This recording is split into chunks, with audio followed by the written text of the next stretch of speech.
Right, we've got plenty of time for questions, so no panic, but let's start with Alex at the front. I met while I was visiting, I met this bloke who was running his own window cleaning company, and he said to me he used to live in Cambridge, but he's been priced out of Cambridge, and now he lives in Chatterley. And I think it's disgusting how how Cambridge wants to privatise student accommodation over local accommodation, how it's rip off housing prices, which is driving people out. I mean, Cambridge is a great city, but locals should not have to pay for the privilege to actually live in Cambridge. Yeah, well, that's a very good point, Alex, and as I said, we will prioritise on the housing list people with long-standing local connections. We also hope, by the changes to the migration system and stopping this ever larger inflow for ordinary working people's jobs, we hope to allow wages to rise naturally. Labour talks about the living wage and all very well, but and it talks about raising the minimum wage. But the problem is, for a lot of people, the minimum wage has become the maximum wage because of this extra labour supply that's always available to the big employers. So we would say that by having a point system, you will change that. You'll have a market solution. You will bring the supply of labour more into equilibrium with the demand for labour, and we'll start seeing pay rises for ordinary working people again, and that may well help with the housing issue, which of course is again an issue linked to the number of people chasing the limited number of homes we have. Yeah. So, excuse me, Diana Skeggs, member of UKIP, parish councillor at Somerset, and standing as district councillor for the Somerset ward in Huntingdonshire. I'm afraid if we don't build houses, the 12,000 in Waterbeach, we have no houses for our own children or grandchildren. Yes, there are a number of immigrants, but they are actually quite small in compared to our own children. Sir, UKIP, madam, we must consider building houses, economic houses, houses that people can afford to rent. The system has gone wrong. It went wrong from the sale of council houses and the augmentation of housing societies, which actually was a form of privatisation of council houses. Excuse me.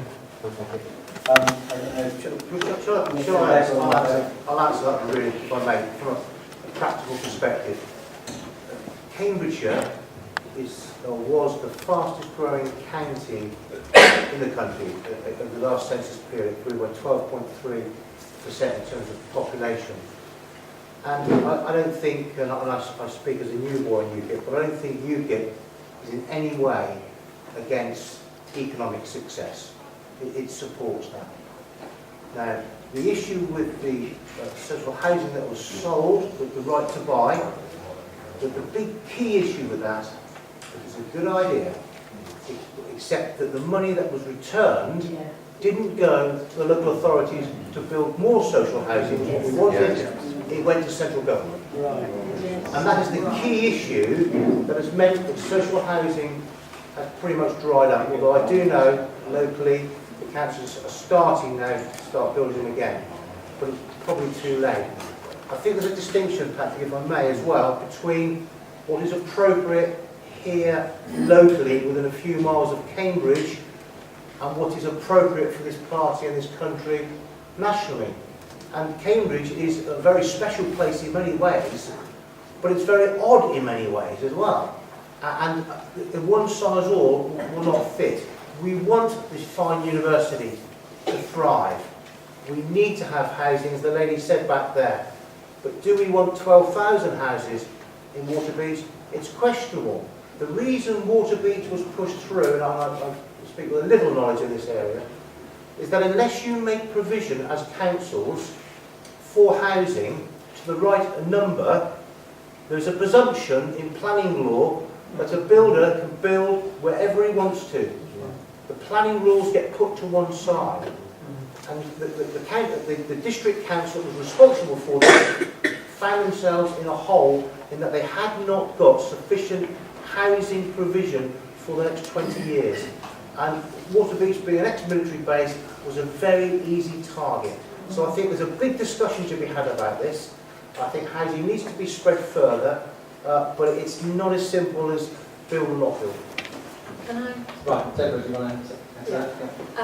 I think the other thing I saw reported in the media only the other week that 30% of the new build in Trumpington has been purchased as investment property, and that in itself may not be an issue, but if that property is left empty, for me that becomes a really big issue, because that is denying people the opportunity to live there and potentially to live locally near to where they work or in their local communities. So that is an issue which we absolutely have to address. And the 30% in Cambridge is rising, and the reason is because London was originally the target for investment, but for some, the prices in London are now too high, so they're now looking to Cambridge. And so we need to go the same way. Yes, it is. And so what we need to do is we need to look at getting those empty properties filled with people who need somewhere to live. Can I just add to that? Bang on there. There's something even more worrying that's emerged, which is not just properties being bought from abroad in a buy-to-let. There's now a sector known as buy-to-leave, where you have rich buyers from places like China or Russia who actually just buy the new builds in Cambridge as an investment, a capital investment, don't even bother to rent them out, which is, you know, if you think about it, that is a really sick way for the housing market to operate, when we have so many people of our own who can't get decent housing. Right, I'm going to take the young man at the front, move over that side and come back to this side. Half of all recent graduates are either in non-graduate jobs or unemployed. Is it perhaps time to restrict skill immigration as well? Right, Deborah, do you want to start off on that? Yes.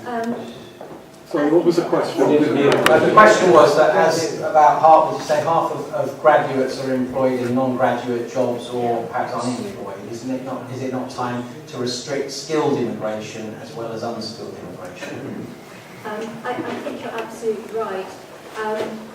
For young people today, going to university is a huge choice because it is a massive investment, and many will incur debt, which some will need to pay off once they are hopefully in gainful employment and earning at the levels at which the debt becomes repayable. We in UKIP recognise that actually there is an issue and that we need to give priority to our own people here. So we would estimate that having roundabout normality of around 50,000 a year, I think it is, in terms of skilled people coming here. Do you want to? Yeah, I think there's a more fundamental issue here, actually. When I grew up, I can't remember the exact figures, but about 10 to 15% of people growing up went on to university. Yes. And the rest went to polytechnics and other higher education authorities, learning good skills that they can be proud of and work for the rest of their lives. My daughter went to the Anglo-Ruskin University and got a good degree in marketing and business and what have you. My son decided to become a plumber, and it took him a long time to get over the fact that he felt that he had in some way failed by becoming a plumber rather than going to university. And that is ridiculous. We clearly need graduates. We need graduates in the right skills, and 4 of the particular skills have been identified by UKIP where we want to give some advantage. But it cannot be right that young people are encouraged to go into a huge amount of debt, 3 years of training, often in subjects that are relevant or appropriate to what we require. And there's just one other point, if I may, Chair, on this one. I read a set of graphs from Leicester University recently that one of my family was studying. And it went through, it was all about politics and the rest of it. And at the very bottom, very on these impressionable young people in their early 20s, it said, and then there's the Tory influence. Okay, and then this was a very, very politically biased 2 slides against the Conservatives. And forget about the Conservatives, what they mean. What are we doing having tutors lecturing our young people in this sort of ideology, whether it's to the left, to the right, or in the centre? It is absolutely wrong. I should just personally, I regret that any home undergraduate student is charged tuition fees, because I think the underlying point is someone young adult who's done the right thing, who's worked hard at school, has passed their exams, and is getting ready to make a big contribution through future taxation, should be charged through the nose for that. Now, in this next 5 years, we've come up with a fully costed plan to remove tuition fees for the STEM subjects, science, technology, engineering, maths and medicine. I hope we'll be able to go further in a future period. And part of making that pay is, yes, to scrap this idea of 50% of young people having to go to university. It's not a productive way to spend 3 years for quite a lot of that 50%. But of course the other thing is that while we are in the EU, there is an absolute legal obligation to provide the same level of funding to any students from anywhere else in the EU as we do to British students. And UKIP thinks that really is an unaffordable priority at the moment, because of course we have most of the best universities in Europe, and that's something to be really proud of. So we import huge numbers of EU students who are getting the whatever funding deal can be afforded for home students. And only by getting out of the EU can we free up that money and charge the EU students full fees to enable us to take the fees off our own young, hard-working people who can make big contributions in the future. Right, now I'm going to ask the gentleman in the second row, and can I just say to the people who've already asked questions, got their hands up again, I'm sure we will get to you, but you'll sympathise with me if I prioritise people who haven't asked a single question yet. Gentlemen. I'd just like to ask Nick to clarify something that he said. It may be a bit pedantic of me, but you did say, when you were talking about immigration, that we should send people home that we didn't want. Now, I'd hate to see you make the front page of The Guardian tomorrow, so could you just reassure me that you meant that we would have the right to refuse entry to people that we didn't want, and you didn't mean that we would send people home who are currently here quite legally?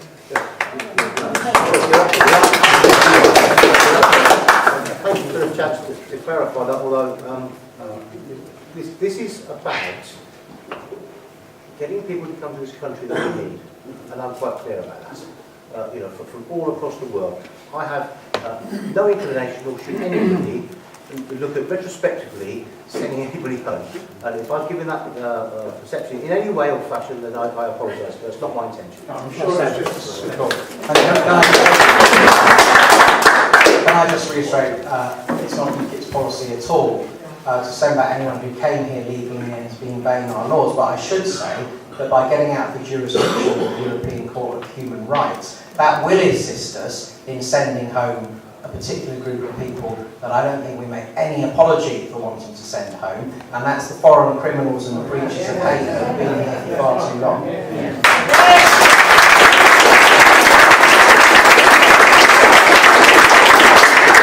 Right, Peter first, then I'll come to I'll try to speak loudly so you can hear me. Thank you. Every time we have a government reorganisation in this country, we end up with more institutions, which need more buildings and more highly paid civil servants and more expenses. And the question I'd like to ask is, do we really need 3 parliaments in a country of this size? Well, I don't think that we're in the business of taking away the Scottish Parliament or the Welsh Assembly, but I think that's a very good point, Peter, about slimming down government, because the Westminster Parliament probably is only responsible for about 30 or 40% of what it was responsible for 40 years ago. So why do we need 650? Just as a heckle, abolish the House of Lords. Well, I'm personally in favour of much more democracy, and I'm in favour of a slimmed down House of Lords that's elected as it happens. But I think there is a case for a revising chamber, much smaller and more. If it's elected, it will be a veto on democracy. Well, not really. I mean, it can be elected in different ways. It should be a lot smaller. I would be in favour of personally of a House of Lords as an elected sort of Senate body of many, many fewer There will be a people. veto on democracy. Not necessarily, no, because it will be elected itself. Anyway, that's an interesting constitutional question, but in the UKIP manifesto we've got lots of ideas to cut the cost of government, including abolishing government departments which have been created at the rate of knots in recent years. You know, get rid of the Department of Energy and Climate Change, let the civil servants in the Department of Environment do that work again. Culture, media and sport, the Home Office used to do most of that, you know, let them do that work again. The Department for International Development, well, that should be folded back into the Foreign Office, I suggest, because we plan to run it with a much more reasonable budget too. So there's a whole load of different areas, and of course, in the modern economy, with all the technological advance, you would think that productivity would naturally rise, and that you could do more with fewer people, and that seems perfectly reasonable ambition to put money back into people's pockets. So the manifesto is fizzing with ideas in that particular direction, Peter. Right? I said the young man at the back, I promised the next question too, so speak up. So we can great, thanks. Just to speak to the wider issue of Euroscepticism for a second. Could you comment on what Dan Hannan refers to as the Farage paradox, whereby as support for UKIP grows, support for Brexit falls, quite paradoxically due to a perceived toxicity, whether it's there or not? I won't comment. But could you firstly speak to that, and secondly, could you recognise perhaps a need for Eurosceptics in all the parties, rather than just in one, to make it not seem that Euroscepticism gets equated with any particular political ideology or views, for example, on immigration? Sure, well, I'll give both Deborah and Nick a chance to there, but I must say, to start with, as you probably are told by your tutors and lecturers, that association and causation are not the same thing. So I don't think Dan Hannan is a Tory MP, so he might have a Tory MEP and a vested interest in trying to blame UKIP for any perceived, weakening at the polls. Well, I don't, because I think UKIP, the current job is to get UKIP MPs into the House of Commons, because we're the only party that can be trusted to work full-time for a referendum. David Cameron didn't want to give us one. I was still a journalist when he was telling his MPs in the whole House of Commons it's not in the national interest. I don't think anyone should believe he would have volunteered a referendum were it not for the pressure of UKIP's political advance, and I'm very proud of that. I do think, of course, it would be something to be deeply regretted were we ever to get into the position where UKIP's the way we conduct ourselves made it harder and less likely rather than easier and more likely to persuade the British people to get out of the European Union. But at the moment we're in this a fairly cutthroat electoral scene where those bigger parties, including the Conservative Party, which has assumed that it had a monopoly on Euroscepticism, which it never deserved, and we've broken, including throwing the kitchen sink at us. Of course we're going to be combative, and I'm proud of Nigel Farage having the guts to stand up and be combative, and we will deliver UKIP MPs into the House of Commons on May the 7th and take the Eurosceptic fight on. Now,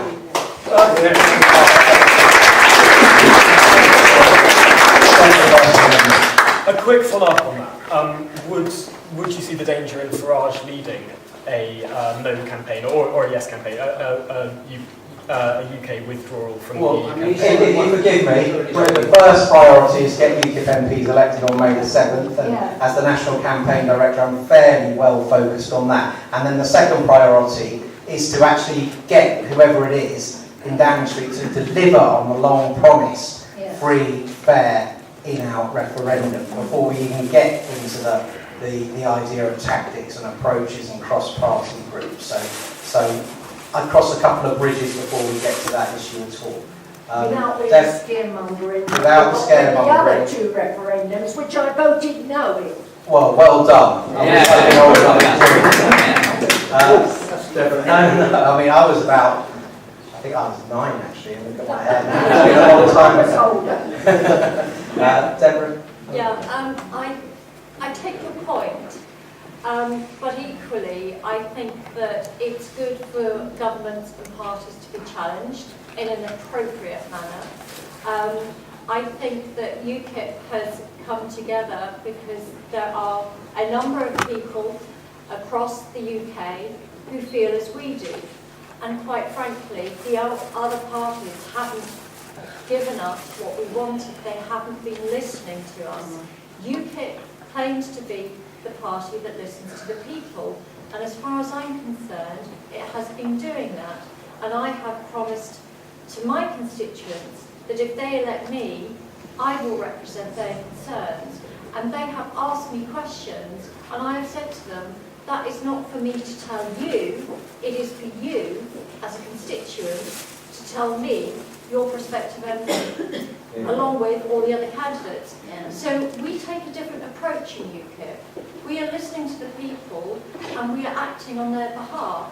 And some of us have stood up and said, okay, I'll put my hat in the ring, and I'll stand to be a parliamentary candidate. And at the end of the day, it will be for the people in our respective constituents to decide whether they like what we have to offer. And that, for me, is true democracy.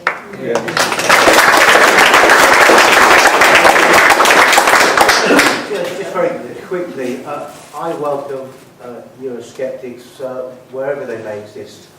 But I think, as I said before, UKIP is the only party to have the depth and breadth to be able to carry that message. And all the other parties get tangled up in all this. And they try to resolve it, and it's almost unresolvable. This party was founded on the principle of leaving the EU. Irrespective of all our new policies that are coming through, all the hard work that's been done on the manifesto, there's one thing that unites us, and that's about leaving the EU. And at the moment, without UKIP, the referendum wouldn't have been proposed by the Conservatives. Thinking now, amongst lots of politicians within the Conservative Party, is about, oh my goodness, what are we going to do about UKIP? So it has become a distraction that is to this country's benefit. But would I necessarily say that all Eurosceptics should be in this party? No. I think having them across all the parties is helpful, because politics is about listening to the people and then through persuasion and argument convincing more people to vote for you than anybody else, and that can be done from within or without. But what you won't get from the other parties is the clarity of the vision and the mission that this party is producing. We have a lady in the top, had your hand up for a while, so please, right at the back. Oh, sorry, that's the long hair and short side.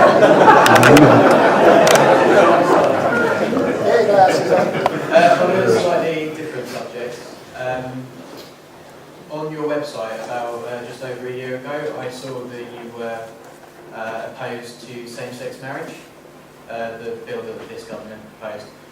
But since you sort of surged in popularity, you've taken it off. So what is UKIP's policy on same-sex marriage, and I'd like to know your personal opinion. Sure, that's a very good question. Well, my position on same-sex marriage, the biggest problem I had with the legislation as was proposed before it became law was that it wasn't in a manifesto of any of the political parties in advance. It was dropped in to the legislative process by David Cameron, and I'm afraid I question his motives. I think it was dropped in as yet another perceived way of detoxifying the Tory party brand.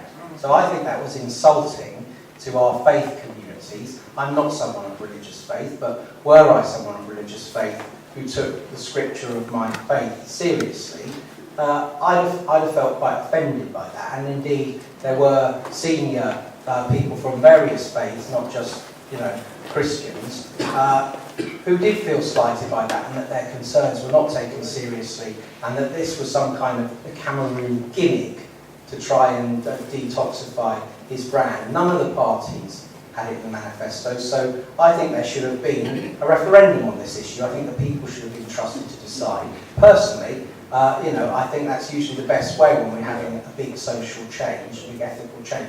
As it happens, if there were a referendum, I would expect to be on the side of the people in favour of same-sex marriage. But I think faith communities in this country were treated with disrespect.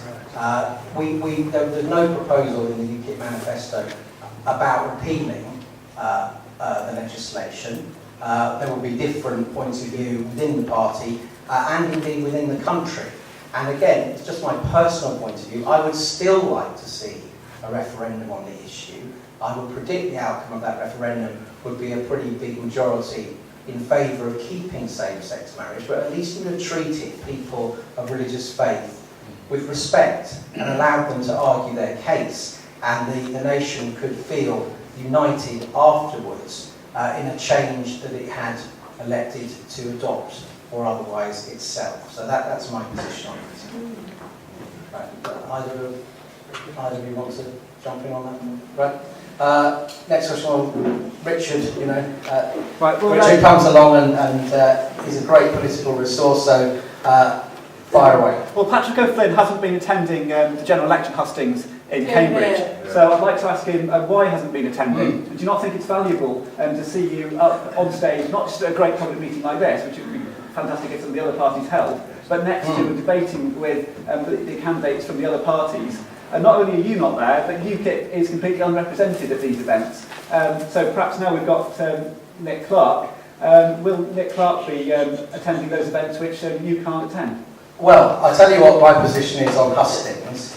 Is that my campaign is never, and I said this right at the outset, my campaign is not based around going to the sort of 30 or is it 40 this time, hustings that are held in Cambridge in the general election cycle. Because I'm going to say something slightly controversial here, so I hope the camera's still running, Richard.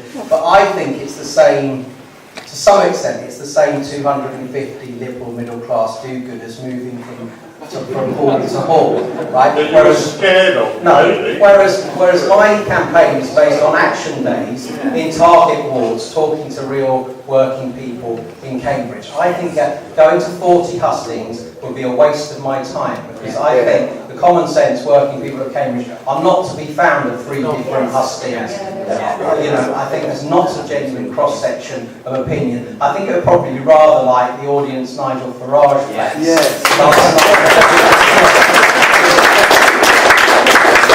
I am doing a few more hustings. I'm not going to go to dozens. And, I'm not sure how many of the other candidates have benefited from their hustings addiction. As I say, my Conservative colleagues had a couple of moments, the wristbands moments and the observation about how the people of Abbey and Arbury keep their homes and gardens, which I'm not sure have necessarily powered her campaign ahead. So I keep an eye on Richard's splendid and comprehensive updates about the hustings, but I think holding public meetings and inviting, not just UKIP supporters, but anyone who wants to come and contribute and take part, is more valuable, and holding action days in awards is more valuable, and I'm allowed to say how I conduct my campaign, and the people are allowed to decide at the end.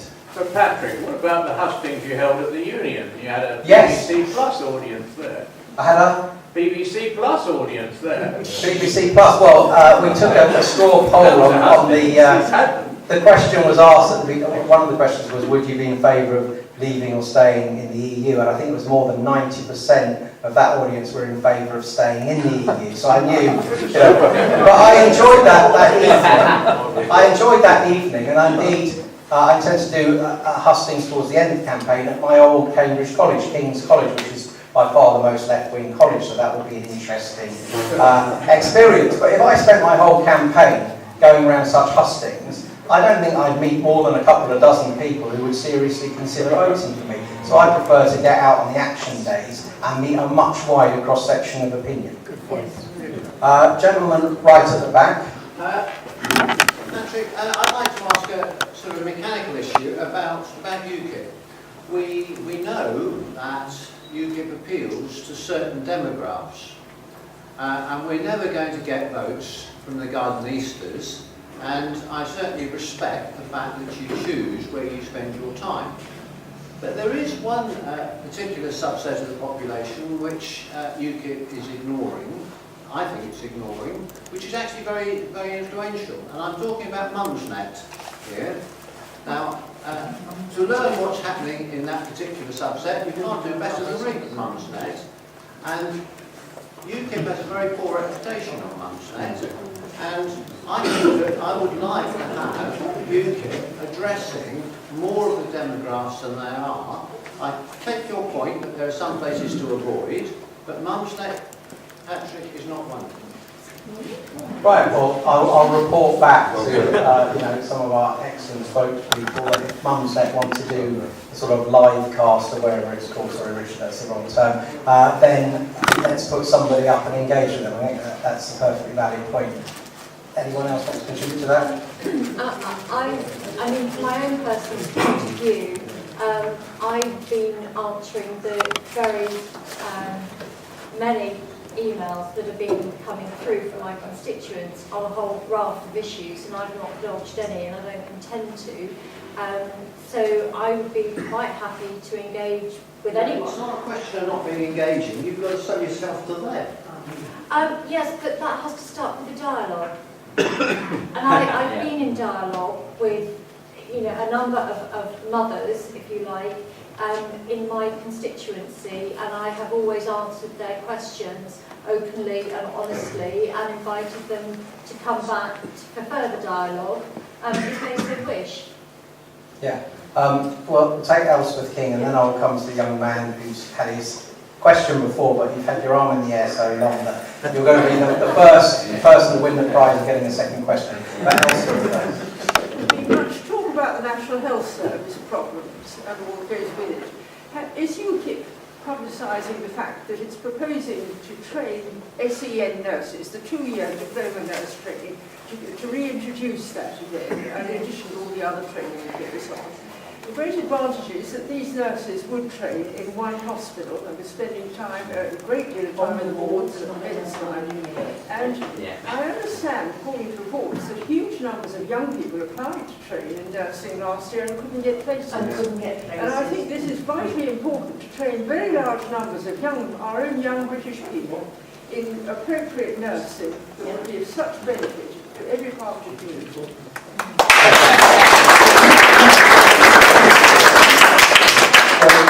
Bringing back the SEN is one of our policies, and yes, we will communicate that message as vigorously as we can. Anything else? No, I think the health service is a challenge actually for everybody, because rather successfully we're all living longer. More people are having complex needs as they get older. So the demographics is working against us financially, although I'm pleased that we're all going to survive that much longer. There's another aspect as well, that the NHS requires more funding if it's to stay as it is. Now we have two choices, I suppose. Three choices. We either fund it more, do less with it, or do things in a different way. One of the clear aberrations in my view is this huge distinction between the NHS and local authorities.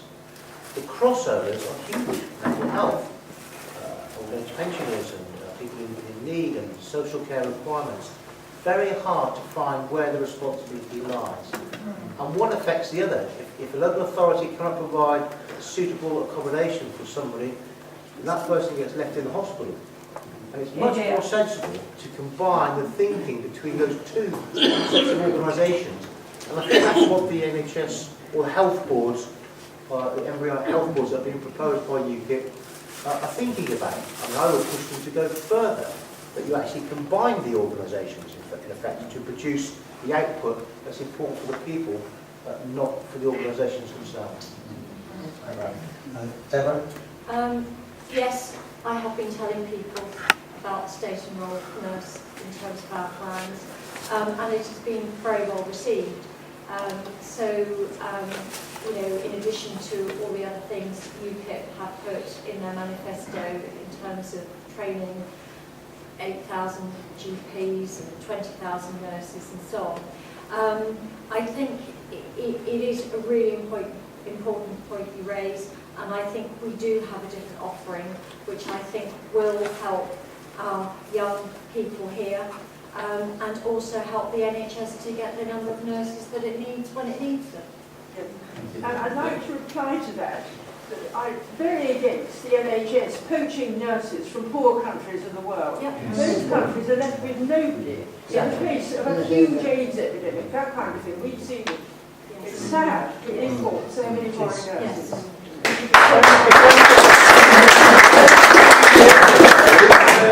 nurses finishing their training were having to sign on to the dole. So what went wrong? Right, the young man's been waiting. UKIP are all for making decisions locally, for what I understand. So can you answer the question? The third floor of the library, there was a proposal to turn it, well, there still is a proposal to turn it into a community enterprise centre, get private business in. Now, to my knowledge, UKIP don't have any representation in the city, and everyone, not yet, and the vast majority of people and parties representing are against these proposals. Yet, UKIP voted with the Conservative Party to pass this through at the first stage, and it was only thanks to a petition that it was nodded through the other day at one of the committees. If UKIP was really, really serious about local people making local decisions, surely they would have abstained themselves, because this was a city library and they have no representation yet in the city. I'll take that. It's after my time, but I was kept appraised of what was going on. Okay, so the reality is, I think the County Council has a £1.2 billion budget, of which about 750 million is non-schools, of which about 40% is adult social care, about 30% is children's services, there's about 10% for highways, and libraries is right down here somewhere. Okay, tiny little amount of money.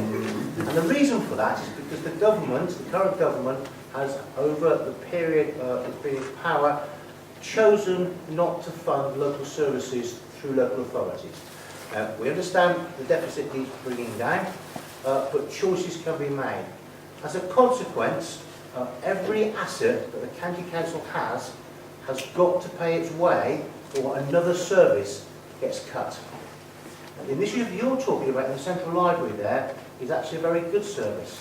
It's proposed upstairs, the top floor, to be converted into an incubator unit to help new and fledgling businesses, to provide services to help businesses get off the ground.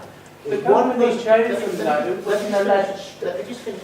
The one person who decided to make that an electoral issue was Julian Huppert, the current MP, because he is desperate to hang on to his seat. He's being pressed by Labour and by UKIP, of course, and he chose, wrongly, even though he was briefed about what was going on, he chose to scaremonger, and that was wrong. I'll tell you now, when I first became the leader of the County Council, I think it was something like 25 of the 30 libraries were planned to close, and I reversed that decision, and they all stayed open. I don't believe for one moment any of the councillors, actually, at the County Council of all parties, want to see the libraries go under. That particular initiative will produce revenue to help keep them all going. But the company... It's not a debate, I have to say. No, you made one very brief subsidiary point. Okay? The company chosen to work with the council, there are things all over the place saying, I don't know whether this is true or not, they allegedly do not pay proper amount of tax. If UKIP and the Tories really want to obey their friends, they would of course give this to them. With respect, sir, if the Central Library is a fantastic facility that can't help to pay its way, what happens is the library outside here will end up being closed. The Rock Library, the libraries, and we can't have that. It cannot just be in a central place in a city like this, because not everybody can get around. So it's a compromise. It's a funding issue. In the perfect world, people wouldn't do that. But I don't think any of the parties would make a political point out of that, except, unfortunately, in this occasion, Julian Huppert. Can I echo what Nick says? It must make sense in the era in which we live in, with people's access to the internet, you know, replacing the reference function of libraries, to make use of the library resource in the most modern and extensive way you can. And just setting the face and saying nothing will change will, as Nick says, result over time in libraries becoming more and more vulnerable. We have to make them more flexible resources which meet the modern requirements of the users. Yeah, the Cambridge Central Library is a great facility. We need to keep the branch library network there too, because not everyone can easily get into the central libraries every day. So, you know, let's be honest about it. We still have a 90 billion deficit in this country. You can't just keep funding everything, and it's always one option for an MP to turn it into a scare story for a cheap, short-term popularity hit. But I hope people see through that myself. Right. And it's the second floor, not the first. Right. We got that one. Right. Okay, another one of our critics, but said you'd have another turn. Can it be nice, short, snappy? It's more like to catch us out a bit short. Like increasing the intelligence capability in defence and stuff, but in light of the Edward Snowden affair and Bradley Manning, or now Chelsea Manning, I'm sceptical of your increasing the intelligence, the securitocracy of this lot. You talk about openness and democracy, and you're talking about increasing intelligence capability. Julian Puckett said he was conned by the defence community, and it seems that you lot are the same. You're being conned as well. No, Julian Hufford must account for the way he's voted in the past. If he thinks he's easily fooled, then perhaps being a member of Parliament is not the best occupation for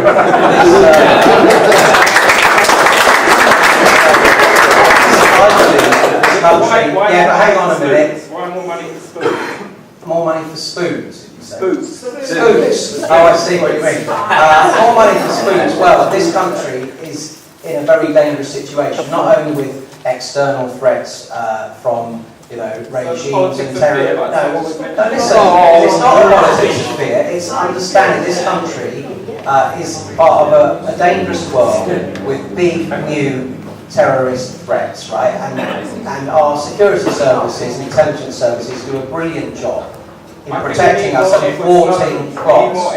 I think we need many fewer Edward Snowdens, and I think some of those people who expose people without thinking through the consequences may be guilty of triggering a chain of events that lead to good people and brave people losing their lives at the hands of terrorism. And I would think, listen, Nick Clegg came into power thinking, you know, you could abolish X, Y, and Z and play free and easy. And I think, you know, the coalition itself, under Lib Dem pressure, relaxed those control orders, didn't they? And they've had to kind of unrelax them a bit because they're so worried about the number of people in this country, mercifully, you know, a tiny fraction of the population, but still thousands of people who would do their own country damage and do it down, who have to be watched every day. And I believe they do have to be watched. Then we don't bomb other Obviously, the underground that's right. bombings and the bus in Tavistock Square and all these other things passed you by completely. It's not about blaming the Muslims, sir. It's about acknowledging, and I think most Muslims would acknowledge this, that there is a small minority in their midst who are not at ease with the values of British society. And I think we do the vast majority of law-abiding Muslims no service, and we don't help them fulfil their own potential in British society by turning a blind eye to the extremists that in some communities are not in control. Right. Any more than all the councils and that turned a blind eye to all the paedophile rings. 1,400 children. Right, well, yeah, that is certainly another issue, yes. Being frightened to say. Yes, it is. I agree. Right, gentleman at the front. I'm very concerned that no government over the last 20 years or so has taken farming very seriously in this country. Yeah, that's another thing. We are a very small island, and we are losing land to development, etc. We're also losing land to, I consider, stupid solar farms. Now, I was watching ITV News about 3 weeks ago, hardly enough. Suddenly saw this man standing in the middle of a solar farm in Red Lodge, one of the biggest in this area, And he was the director of the company, and he said, of course, these are useless things, really. Most of these, yeah, exactly, that's what he said about his own installation. He said, these are useless things, really. These should be on rooftops. Yes. And we have South Cambridgeshire District Council putting so many of these things in now around where I live. We've got 8 of them. Right. Right. Now, it makes no sense to me that we should be losing good fertile land that we need to grow food. But for an ever-growing population, we're going to be in trouble soon. Are we going to, again, rely on another country for food? Well, we do. Yeah, I don't mind. I agree with you in that it seems bonkers, quite frankly, to put vast solar arrays on top quality agricultural soil. However, some of the subsidies that have been available have made that incredibly attractive to some of the farmers. The fact is that many of these installations are due to be in place for between 20 and 25 years. That's a very long time. And people say to me, yes, but you can take them up before then. Well, you can, but actually it probably isn't going to happen. And in even 5-10 years' time, there's going to be a lot of different alternatives when it comes to solar energy. They're already out there now in terms of they're producing tiles, roof tiles, that have solar panels built in. So I personally feel that it's a shame that vast swathes of our countryside have been covered in these things. I think there are alternative options. Putting them on industrial units on the roofs is a prime example. In Newbury they have a solar farm which is actually on a lake. There may be different issues associated with that, but again that's a slightly different approach. Some people say to me, yes, but it's great for the wildlife. And I say to them, so what happens at the stage that those solar panels are removed?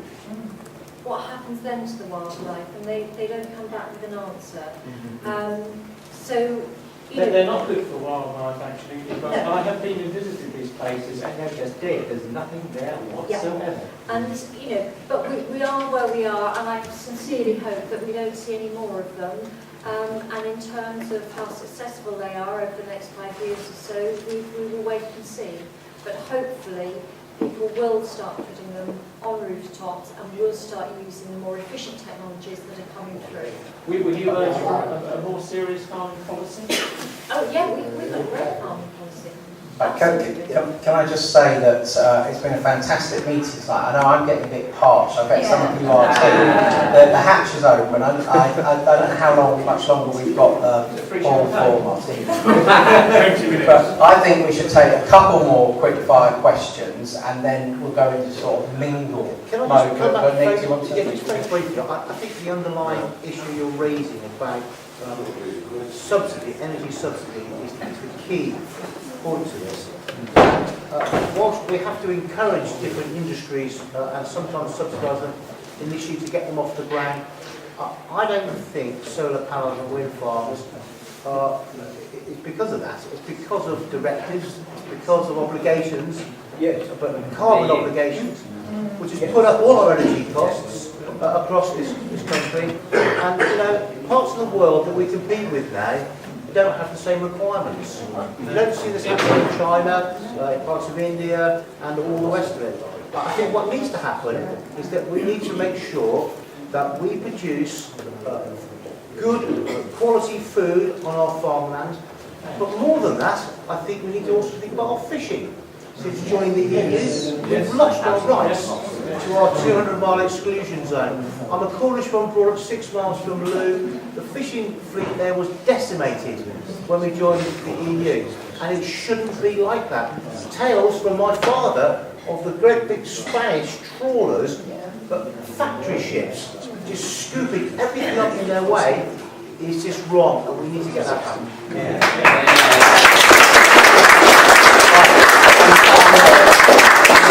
more questions. First of all, the young man, and then if our Labour council friend wants to ask another question, because I think it's always great when someone from another political party comes along to a gathering when they know they're going to be in a minority, because it adds perspective, it adds to debate. If you want another question, so we'll make the last question. If you don't, I'll throw it open. Right, so the young man first. Sir, it's been said that carrying a firearm for personal defence inculcating and encourages the self-esteem and self-determination that's essential to the proper functioning of democracy. It also has been shown that it helps to cut down crime and other good effects. What is UKIP's position on restoring the right to keep and bear arms in this country? Right, well, I can answer the question. We have no proposal to extend or relax gun ownership. I don't think it makes us safer at all. If you look at America, where there is this untrammeled right, tens of thousands of civilians are killed or badly injured through gunshots, through massacres. I think this is kind of maybe a theoretical, ultra-libertarian idea that in practice would be a complete disaster, and I would be passionately against and fight against any extension whatsoever to our gun ownership laws. I'm not going to pretend, I'm not going to sit on the fence. That's my position. So, you want to ask another one, or? Yes, please. Go on then. This is going to be the last one. You talked earlier about housing. I'll go back to housing because that's the thing that I'm most passionate about. You talked about how you would boost the supply of housing in the country, but you didn't say how. And also, UKIP's view on the current government's latest wheeze of extending the right to buy to housing associations, tenants in housing associations. I'd be interested to know your views on that. Okay, first of all, can I recommend you look at the Royal Institute of Chartered Surveyors website today, because they've given a glowing account of UKIP's housing policy. We would set up a national brownfield register. We would also have incentives through the tax system and through grants to decontaminate land to get more of the brownfield sites to unlock housing. Of course, I won't labour the point because I've made it already. On the supply side, we would reduce sharply the level of immigration that would help as well, and we would prioritise British people for social housing too. Now, on the Housing Association extension of right to buy, I believe there's already a scheme known as something like right to acquire. So that there was a huge spin element into what the Conservative Party was offering anyway. I think in principle that home ownership is a good thing for people if they want to utilise it. The key thing is that if something's taken out of the social sector, there are ways to ensure it's replaced. I'm not against the idea of housing association tenants having the ambition and the aspiration and then fulfilling that of owning their own home. And you must remember that if a housing association tenant doesn't own the property they live in, they still live in it. It doesn't change the equation as to how many people or how many houses. And the key thing on housing policy is there aren't enough housing units for the number of people. But it may well be the Conservative plan. It seems half-baked and not thought through. So I share scepticism about that. But I'll remind you of a mistake your own party made, whatever it was, sort of very, very early 1980s, when Margaret Thatcher proposed right to buy council property. And quite a lot of the sort of trendy middle-class people in the Labour Party who themselves own big houses in London said, oh no, this can't possibly be allowed. And I think that was a contribution to Labour during the 1980s being completely in the wilderness. So I was interested last night on Question Time, Yvette Cooper from your own party, when asked about this, was very careful to say she wouldn't be against the general principle. And I think she's wise to have adopted that initial stance. So then perhaps we extend that market principle then to tenants in the private rental sector, to give them the right to buy the home that they live in then. I wonder if any of the come up with that as a plan. Well, I'd be against that, and I don't think the Labour Party is proposing it either, unless I'm wrong. As long as the houses are publicly funded, it's okay to subsidise them for people to buy them. Well, is that an But it's not argument? that if they're privately owned, Right. Well, you wouldn't do it. people's personal private property, the state kind of confiscating it, I'm generally not too in favour of. But if you've got an argument about that, you're a senior member of a political party, go and knock on Ed Miliband's door on what, £2.5 million house in Dartmouth Park and ask him about Labour's policy on that issue, is what I would suggest. Start with your own party before you lecture to I others. wasn't talking about the value of a home that the leader No, I know. lives in. I'm actually But your own party's concerned policy about housing for people to live in, and you quite rightly said earlier that we are still, Nick Clark actually said that we are starting to build council houses once again in Cambridge. We're making sure that sites are available on disused garage sites that we're looking at, because they're not used. We're already building it, and we intend to carry on doing that. You know, well, fair play. That's there are really people that need solution. housing, as you said. I don't say. I mean, I noticed earlier that you said something about Julian Huppert scaremongering, and you said scaremongering without a sense of irony. Well, you know, I did plenty of scaremongering from the Labour Party to working people about, for instance, claiming UKIP's policy is to abolish the NHS. You all know that is not remotely the case. So we're talking about houses for people who are Thank you very much.